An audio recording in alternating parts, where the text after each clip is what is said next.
Bismillahirrahmanirrahim. Assalamualaikum warahmatullahi wabarakatuh. Selamat datang di Google Room mata kuliah kebidanan komunitas. Kali ini Ibu akan menyampaikan topik tentang analisis situasi kesehatan dalam komunitas.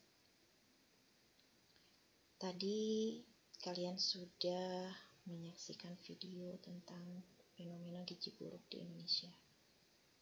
Apa yang kalian sampaikan dalam diskusi tadi itu merupakan bagian dari analisis situasi kesehatan yang akan kita bahas dalam kesempatan ini. Baiklah, kita akan mulai pembahasan analisis situasi kesehatan ini. Ini adalah referensi yang Ibu pakai dalam mata kuliah kebidanan komunitas di topik analisis situasi kesehatan ini. Nanti kalian boleh mengeksplor lebih banyak lagi di buku-buku sumber ini. Sudah Ibu simpan di dalam Google Class ini untuk bisa kalian pelajari. Adapun capaian pembelajaran pada topik ini diharapkan setelah mahasiswa semuanya mengikuti topik ini mampu memahami dan melakukan analisis situasi kesehatan di komunitas yang terdiri dari memahami konsep dasar analisis situasi kesehatan, memahami teknik analisis situasi kesehatan, dan mampu melakukan analisis kesehatan. Adapun pokok bahasan yang akan dibahas di topik analisis situasi kesehatan ini ada dua. Yang pertama tentang konsep dasar analisis situasi dan yang kedua adalah teknik analisis situasi.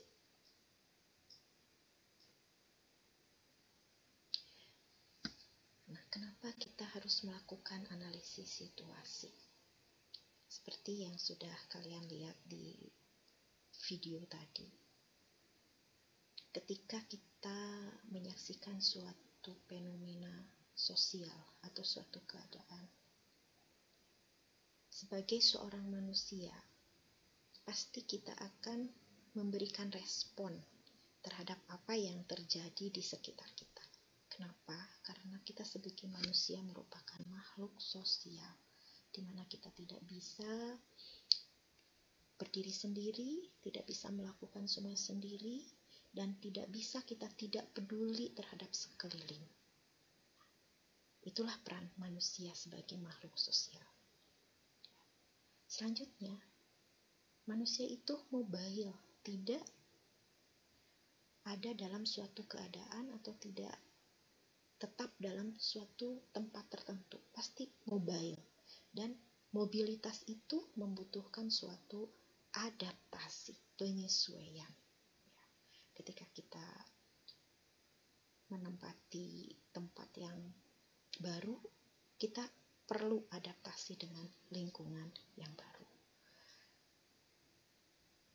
Dan kita sebagai manusia tidak terlepas dari suatu masalah, ya, baik itu masalah kecil maupun masalah yang sangat berat.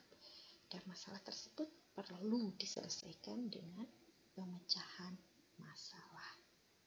Nah, atas dasar itulah kita belajar melakukan analisis situasi. Apa sih yang disebut dengan analisis situasi? Analisis situasi merupakan problem solving circle. Maksudnya apa? Maksudnya suatu proses pemecahan masalah yang terdiri dari langkah-langkah yang berkesinambungan, meliputi gambaran situasi, perumusan masalah secara spesifik, penentuan prioritas masalah, penentuan tujuan, memiliki alternatif terbaik, menguraikan alternatif terbaik menjadi suatu rencana operasional dalam melaksanakan suatu rencana kegiatan.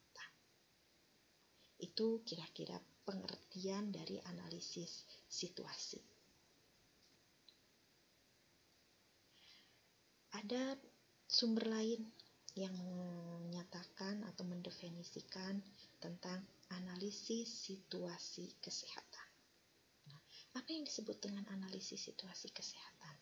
Adalah suatu upaya untuk mengetahui masalah kesehatan yang ada di suatu kelompok atau masyarakat tertentu dan faktor-faktor yang mempengaruhi masalah kesehatan tersebut. Keadaan upaya yang sudah dilakukan, bagaimana keadaan sumber daya yang tersedia, apa hasil dan hambatan yang dihadapi, dan hal-hal yang mendukung upaya tersebut. Itu yang disebut dengan analisis situasi kesehatan.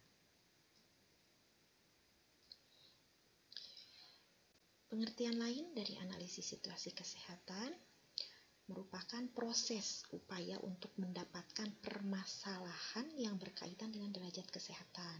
Melalui survei atau pencatatan, maka akan diperoleh suatu masalah kesehatan, kemudian melakukan pelacakan pada suatu faktor-faktor yang berpengaruh.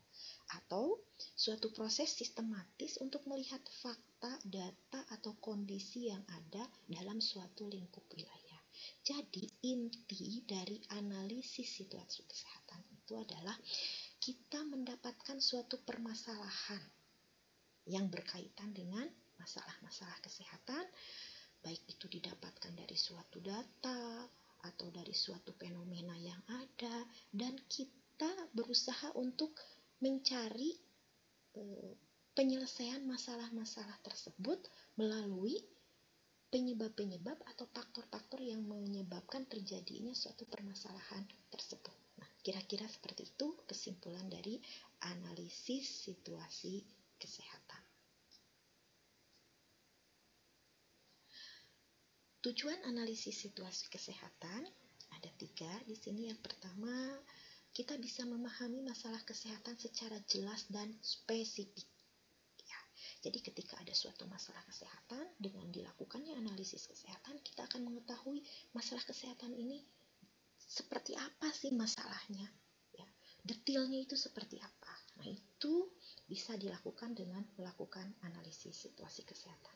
Yang kedua adalah mempermudah penentuan prioritas. Nah, dalam suatu masalah, ya, pasti akan banyak sekali alternatif hal yang bisa dilakukan untuk menyelesaikan suatu masalah. Nah, dengan analisis situasi ini, kita akan mudah untuk menentukan mana alternatif yang bisa menjadi prioritas untuk menyelesaikan suatu masalah kesehatan. Dan yang ketiga adalah mempermudah penentuan alternatif pemecahan masalah. Ketika kita sudah menemukan faktor penyebab, ya, terus faktor-faktor yang berpengaruh terhadap masalah kesehatan tersebut, kita akan mudah menentukan mana alternatif pemecahan masalah yang bisa kita laksanakan untuk menyelesaikan suatu masalah tersebut.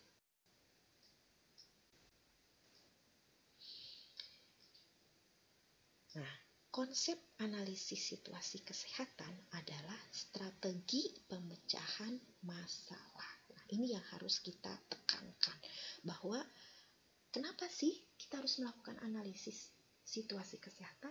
Karena kita membutuhkan suatu strategi pemecahan masalah kesehatan, di mana kita harus bisa mencari masalah kesehatan itu sendiri dan mencari penyebab atau faktor yang mempengaruhi kesehatan tersebut. Dengan kita mengetahui masalah secara jelas, penyebab dan faktor yang mempengaruhi, maka strategi pemecahan masalah kesehatannya akan bisa didapat dengan mudah.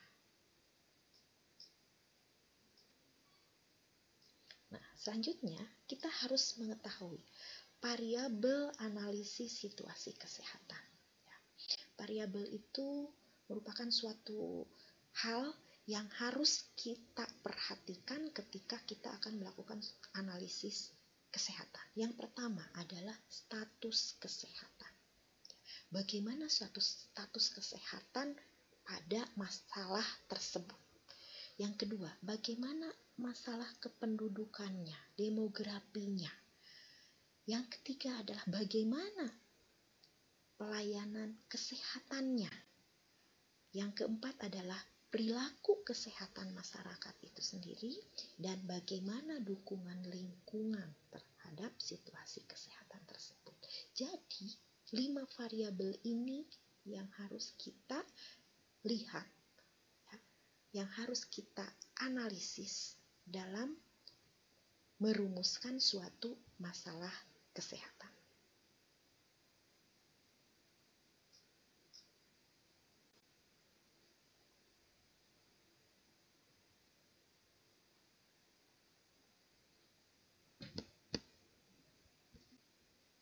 Selanjutnya, kita harus mengetahui faktor apa sih yang mempengaruhi status kesehatan. Nah, Bloom menyatakan bahwa ada 4 faktor yang bisa mempengaruhi status kesehatan. Yang pertama adalah genetik. Ya, keturunan itu sangat berpengaruh terhadap status kesehatan. Misalnya, penyakit. Kan ada beberapa penyakit yang diturunkan, ya, seperti asma, diabetes, ya, penyakit darah tinggi, itu diturunkan dan itu sangat berpengaruh terhadap status kesehatan. Selanjutnya yang kedua adalah pelayanan kesehatan. Pelayanan kesehatan ini sangat berpengaruh terhadap status kesehatan. Pelayanan kesehatan yang bisa diakses dengan mudah, yang bisa memberikan pelayanan dengan cepat dan tepat, itu akan berpengaruh terhadap derajat kesehatan suatu masyarakat. Tetapi pelayanan kesehatan yang susah diakses, yang tidak memenuhi kualitas, itu akan berpengaruh terhadap menurunnya derajat kesehatan. Yang ketiga ada perilaku. Perilaku siapa? Perilaku masyarakat terhadap kesehatan. Ini juga akan sangat berpengaruh terhadap status kesehatan. Perilaku yang baik, perilaku hidup sehat, ya, yang dilakukan oleh masyarakat itu akan berpengaruh terhadap status kesehatan. Contohnya apa? Sekarang nih, sedang masa COVID-19 ini. Masyarakat dipaksa untuk melakukan cuci tangan, menggunakan masker, menjaga jarak, ya. Nah, ini walaupun awalnya dilakukan secara terpaksa karena takut tertular, tapi apabila ini sudah menjadi perilaku yang sehari-hari, ya, ini akan meningkatkan status kesehatan masyarakat, di mana masyarakat akan lebih peduli terhadap kesehatannya itu sendiri. Dan yang terakhir adalah lingkungan. Nah, lingkungan ini sangat berpengaruh, ya. Lingkungan yang bersih, lingkungan yang terawat itu akan secara tidak langsung menaikkan status kesehatan. Tapi lingkungan yang buruk, lingkungan yang kotor, ya, lingkungan yang tidak sehat ini akan sangat berpengaruh terhadap status kesehatan. Jadi 4 faktor ini yang menurut Bloom ini akan sangat berpengaruh terhadap status kesehatan. Nah, faktor-faktor ini yang harus kita gali ketika kita akan melakukan suatu analisis kesehatan. Kita akan bahas satu persatu. Yang pertama adalah faktor genetik. Nah, di mana di sini, ya, secara umum kita lihat dari demografi atau dari kependudukan. Bagaimana situasi kependudukan di Indonesia, ya, atau di daerah tersebut? Apakah penduduknya tersebut banyak, padat? Apakah penduduknya itu banyak penduduk yang rentan itu misalnya lansia, anak balita, atau orang-orang yang menderita sakit, itu akan sangat berpengaruh terhadap status kesehatan. Bagaimana angka kesakitannya? Ya, apakah penduduk tersebut banyak mengalami penyakit atau sering terjadi wabah penyakit? Nah, itu juga berpengaruh. Angka kematian ini juga sangat berpengaruh terhadap status kesehatan, di mana kalau angka kematiannya tinggi, ya, itu juga menunjukkan derajat kesehatannya yang kurang baik. Dan mobilitas penduduk, ya, apakah penduduknya mobilitasnya tinggi, kegiatannya tinggi, ya, dan apakah kegiatannya itu membahayakan atau tidak membahayakan untuk kesehatannya, ini juga akan sangat berpengaruh ke dalam status kesehatan. Selanjutnya, yang kedua adalah faktor perilaku kesehatan. Apa yang disebut dengan perilaku? Perilaku itu terdiri dari pengetahuannya, sikapnya, dan perilakunya masyarakat sehubungan dengan kesehatan dan upaya kesehatan. Nah, di sini kita lihat bagaimana masyarakat mencari pelayanan kesehatan. Ketika masyarakat mengalami sakit, apakah masyarakat mencari pelayanan kesehatan kepada tenaga kesehatan atau malah mencari pengobatan kepada alternatif atau kepada dukun atau kepada terapi tradisional? Nah, ini juga akan sangat berpengaruh terhadap status kesehatan masyarakat. Yang kedua adalah perilaku dalam penanganan masalah kesehatan. Ketika masyarakat mengalami sakit atau mengalami masalah kesehatan, apa yang dilakukan oleh masyarakat? Apakah segera mendatangi pelayanan kesehatan atau mengobati sendiri atau bagaimana? Ini sangat berpengaruh. Dan yang ketiga adalah peran serta masyarakat, terutama dalam upaya kesehatan. Bagaimana peran serta masyarakatnya, dukungan masyarakat terhadap upaya kesehatan yang ada di masyarakat, dan ini sangat berpengaruh terhadap status kesehatan.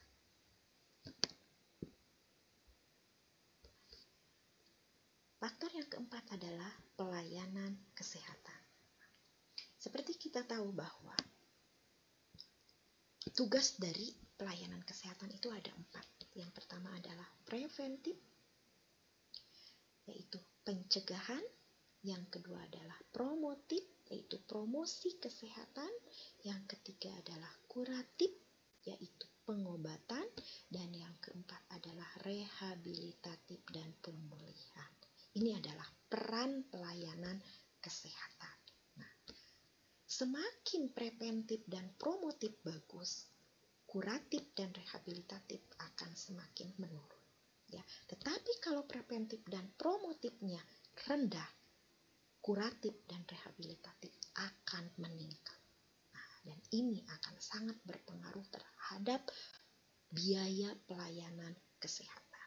Oleh sebab itu, preventif dan promotif ini sangat digembar-gemborkan oleh pemerintah. Kenapa? Karena untuk mengurangi kasus sakit yang harus membutuhkan kuratif dan harus membutuhkan rehabilitatif.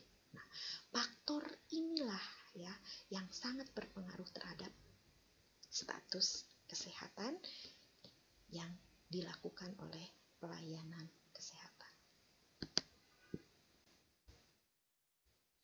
Faktor yang terakhir adalah faktor lingkungan. Lingkungan apa saja yang berpengaruh terhadap status kesehatan? Yang pertama adalah lingkungan fisik, ya, lingkungan fisik, ya, keadaan suatu wilayah, ya, sampah, limbah, terus air bersih, ya, itu akan sangat berpengaruh terhadap kesehatan. Yang kedua adalah lingkungan biologis. Seperti apa? Misalnya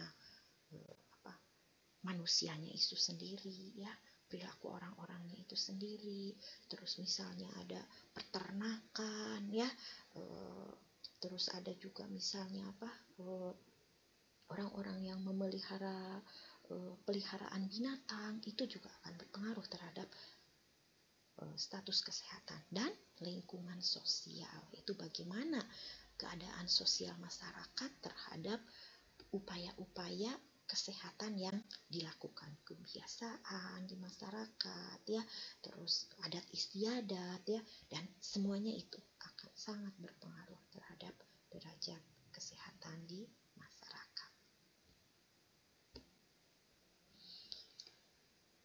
Nah, setelah kita mengetahui tentang konsep dasar dari analisis situasi, sekarang kita masuk ke dalam teknik analisis situasi. Bagaimana kita bisa melakukan analisis situasi dalam bidang kesehatan?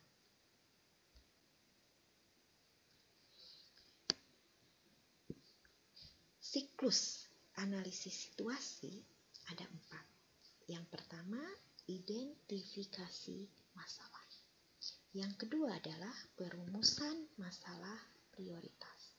Ketiga, perumusan tujuan. Dan keempat adalah perencanaan pemecahan masalah.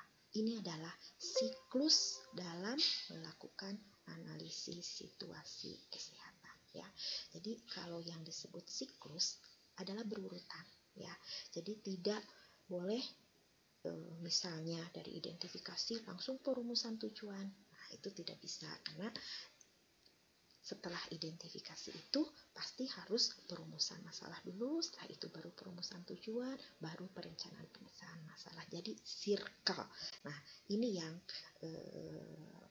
tadi dijelaskan di awal tentang pengertian analisis situasi ya, yaitu ada siklusnya dan ada 4 siklus untuk melakukan analisis situasi kesehatan. Siklus yang pertama adalah melakukan identifikasi analisis situasi. Apa yang akan kita lakukan dalam mengidentifikasi suatu situasi atau suatu masalah? Yang pertama yang kita butuhkan adalah data. Dan data ini bisa didapatkan dari data primer atau data sekunder. Data primer adalah data yang kita dapatkan langsung saat itu, atau data sekunder yang kita dapatkan dari data yang sudah ada. Dan itu datanya biasanya nyata ya. Jadi bukan data yang tidak nyata, tapi data itu selalu nyata ya. Dan yang kedua adalah informasi. Nah, informasi ini bisa kita dapatkan dari orang-orang yang bisa memberikan informasi yang benar terhadap suatu keadaan. Ya. Selanjutnya yang harus kita identifikasi dalam analisis situasi adalah masalah. Masalah apa yang terjadi di masyarakat tersebut dan apa kebutuhan dari masyarakat tersebut. Jadi 4 hal ini, data, informasi, masalah, dan kebutuhan ini dibutuhkan dalam identifikasi suatu analisis situasi. Nah, bagaimana kita mendapatkan data dan informasi ya? Nah, tadi sudah dijelaskan bahwa data itu ada 2, data primer dan data sekunder. Data primer itu adalah data yang diperoleh secara langsung. Jadi kita langsung mengambil data ya, data yang ada saat itu. Misalnya dengan melakukan survei atau dengan melakukan wawancara kepada masyarakat. Atau bisa juga kita melakukan dengan mengambil data sekunder, yaitu data yang diperoleh secara tidak langsung. Misalnya data ini didapatkan dari puskesmas atau data yang didapatkan dari hasil pendataan orang lain, tetapi ini sudah divalidasi kebenaran datanya. Itu boleh kita mengambil data sekunder. Nah, bagaimana kita mengetahui kebutuhan dan masalah? Untuk mengetahui kebutuhan dan masalah di dalam suatu kelompok masyarakat, kita harus melakukan yang namanya need assessment. Ya, need assessment ini merupakan suatu kegiatan untuk mengetahui kebutuhan, harapan, dan kesenjangan. Nah, kesenjangan ini merupakan perbedaan ya, atau hal yang masyarakat harapkan dan masyarakat butuhkan, tetapi ternyata tidak terrealisasi. Nah, itu yang disebut kesenjangan. Jadi, ketika masyarakat membutuhkan, mengharapkan sesuatu, tetapi ternyata kenyataannya tidak sesuai dengan apa yang dibutuhkan, nah itu merupakan suatu kesenjangan. Dan kesenjangan ini biasanya menjadi suatu masalah. Nah, bagaimana kita melakukan need assessment ini? Bisa dengan wawancara, bisa juga dengan melakukan observasi terhadap masyarakat atau kelompok masyarakat tersebut. Nah, ini adalah contoh identifikasi masalah berdasarkan faktor determinan kesehatan ya. Tadi sudah dibahas determinan kesehatan berdasarkan Bloom. Ada 4, yaitu pelayanan kesehatan, lingkungan, perilaku, dan kependudukan ya. Nah, contoh misalnya masalahnya adalah meningkatnya kematian ibu. Nah, dari pelayanan kesehatan apa sih faktor-faktor yang kira-kira mempengaruhi terhadap meningkatnya kesehatan ibu? Contoh, yang pertama adalah petugas jarang atau kurang memberikan penyuluhan kepada masyarakat, atau petugas tidak ada di tempat, atau peralatan puskesmas tidak memadai, pengetahuan petugas juga masih rendah. Nah, ini faktor-faktor dari pelayanan kesehatan ini berkontribusi terhadap meningkatnya kematian ibu. Faktor yang kedua, lingkungan. Misalnya, jauh tempat tinggalnya, ya, tempat tinggal pasiennya itu jauh, atau adanya adat istiadat yang menghambat dalam peningkatan kesehatan ibu gitu. Nah, ini juga bisa berpengaruh terhadap meningkatnya kematian ibu.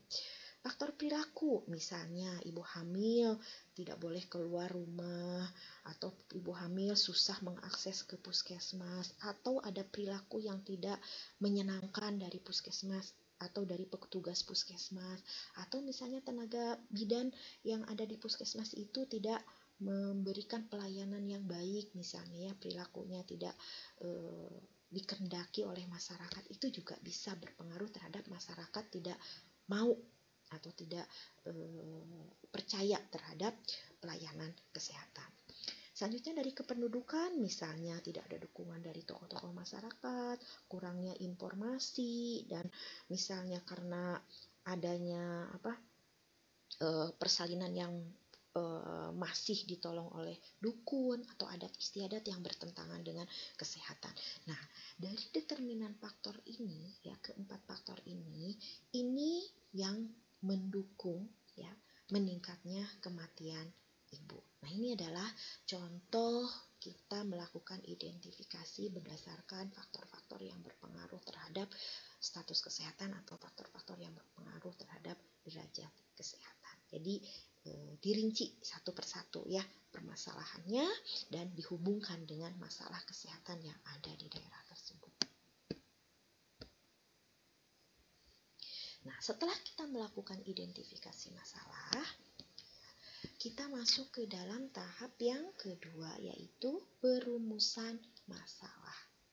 Nah, setelah kita mendapatkan berbagai data, ya, baik itu data primer maupun data sekunder, selanjutnya kita sudah menggali kebutuhan, masalah, dan harapan masyarakat serta kesenjangannya, kita menetapkan kriteria, ya, kriteria permasalahan. Pasti permasalahan itu akan sangat banyak kita dapatkan dan kita harus menentukan kriterianya ya supaya kita bisa menyelesaikan masalahnya berdasarkan prioritas yang sudah ditetapkan. Nah, setelah kita menetapkan kriteria, kita memberikan bobot terhadap masalah tersebut. Nah, kenapa harus diberikan bobot? Supaya kita bisa memprioritaskan mana masalah yang harus terlebih dahulu kita selesaikan. Nah, untuk bisa memberikan bobot dan menetapkan kriteria, kita harus menentukan scoring terhadap setiap masalah. Misalnya, di daerah tersebut ada beberapa masalah, kita lakukan scoring ya. Mana masalah yang lebih penting untuk segera diselesaikan atau segera dicarikan solusinya.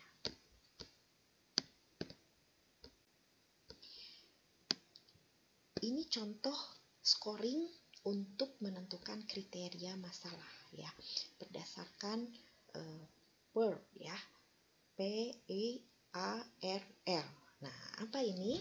Yang pertama adalah P, property atau kesesuaian. Kita lihat masalah tersebut ya, bagaimana sesuai nggak ini dengan yang diharapkan oleh masyarakat ya. Penyelesaiannya itu sesuai nggak yang diharapkan oleh masyarakat, dibutuhkan nggak sih oleh masyarakat. Nah, yang kedua adalah lihat secara ekonomi. Apakah penyelesaian masalah itu terjangkau secara ekonomis atau ini membutuhkan biaya yang sangat besar sehingga ini tidak mungkin untuk segera diselesaikan. Nah, coba dilihat dari faktor ekonomisnya. Yang ketiga dilihat dari faktor acceptable-nya. Nah, apakah penyelesaian masalah tersebut itu bisa diterima oleh masyarakat atau tidak? Yang keempat adalah sumber dayanya. untuk menyelesaikan suatu masalah, apakah tersedia tidak sumber dayanya atau sulit sumber dayanya. Dan yang kelima adalah legalitinya. Apakah memenuhi ketentuan atau peraturan? Ya. Nah, jadi ketika kita menentukan suatu kriteria masalah, kita bisa melihat dari kelima faktor ini. Kesesuaiannya, ekonominya, acceptable-nya atau penerimaan dari masyarakat terhadap masalah tersebut, sumber daya untuk penyelesaiannya, dan apakah kegiatan penyelesaian masalah itu memenuhi ketentuan atau tidak. Nah, ini bisa kita jadikan untuk melakukan scoring dalam kriteria masalah. Nah, setelah kita melakukan perumusan masalah, selanjutnya kita melakukan perumusan tujuan. Ya. Ketika kita sudah menemukan suatu masalah, ya, kita harus menentukan apa sih tujuan kita dengan masalah ini. Ya. Nah, untuk bisa menentukan tujuan atau merumuskan tujuan, kita harus mendiskusikan perumusan tersebut bahwa tujuan tersebut dapat dicapai. Jadi jangan sampai kita merumuskan suatu tujuan tapi tujuan tersebut tidak dapat dicapai. Itu percuma saja, ya. Jadi tujuan itu harus dapat dicapai dengan segala upaya atau kegiatan yang nanti akan kita rencanakan. Yang kedua, tujuan itu harus ada indikatornya. Kenapa harus ada indikatornya? Supaya dapat diukur. Misalnya, ya, kalau kita mau melakukan penyelesaian permasalahan terhadap misalnya banyaknya sampah, ya. Nah, tujuannya adalah supaya sampah bisa dikelola dengan baik dan misalnya bisa menghasilkan secara ekonomis. Nah, apa indikatornya? Indikatornya misalnya sampah, masyarakat bisa memilah-milah sampah yang organik dan anorganik, ya. Nah, itu kan ada indikatornya. Indikatornya apa? Masyarakat sudah bisa memilah sampah organik dan anorganik. Berarti indikatornya seperti itu. Dapat diukur? Dapat, ya, dengan cara misalnya melakukan observasi di rumah-rumahnya sudah ada 2 tong sampah tidak masyarakatnya. Kalau masyarakat sudah memiliki 2 tong sampah dan ternyata masyarakat sudah bisa memilah-milah sampah, berarti tujuan untuk penyelesaian masalah sampah itu sudah dapat diukur, ya. Nah, itu contoh dari perumusan tujuan. Setelah kita merumuskan tujuan, kita melakukan perencanaan pemecahan masalah dengan menggunakan metode plan of action, ya. Nah, jadi suatu permasalahan, ya, itu tidak akan bisa diselesaikan kalau kita tidak bisa merumuskan apa rencana pemecahan masalah tersebut. Nah, perencanaan itu harus mengacu terhadap tujuan yang sudah dirumuskan tadi, ya. Contoh tadi yang sudah Ibu sampaikan bahwa tujuan untuk pengelolaan sampah itu supaya sampah itu bisa dikendalikan dengan baik dan bisa menghasilkan suatu ekonomis. Bagaimana perencanaannya? Nah, tadi dimulai dari mengajarkan masyarakat untuk pemilahan sampah, mengajarkan masyarakat untuk recycle sampah tersebut supaya sampah itu bisa menjadi hal yang bisa dijual secara ekonomis, ya. Terus selanjutnya juga terbiasanya masyarakat untuk berperilaku baik dalam mengelola sampah. Nah, perencanaan itu kita tuangkan di dalam plan of action. Ya, nah, dalam plan of action ini terdiri dari masalahnya itu apa, tujuannya apa kegiatan yang dilakukan untuk menyelesaikan masalah dan untuk mencapai tujuan ini. Selanjutnya waktunya kapan dilaksanakan, sampai kapan, dan apa sumber dayanya yang bisa dimaksimalkan untuk melakukan kegiatan ini, dan siapa penanggung jawabnya. Ya, nah ini poin-poin yang akan dituangkan dalam plan of action.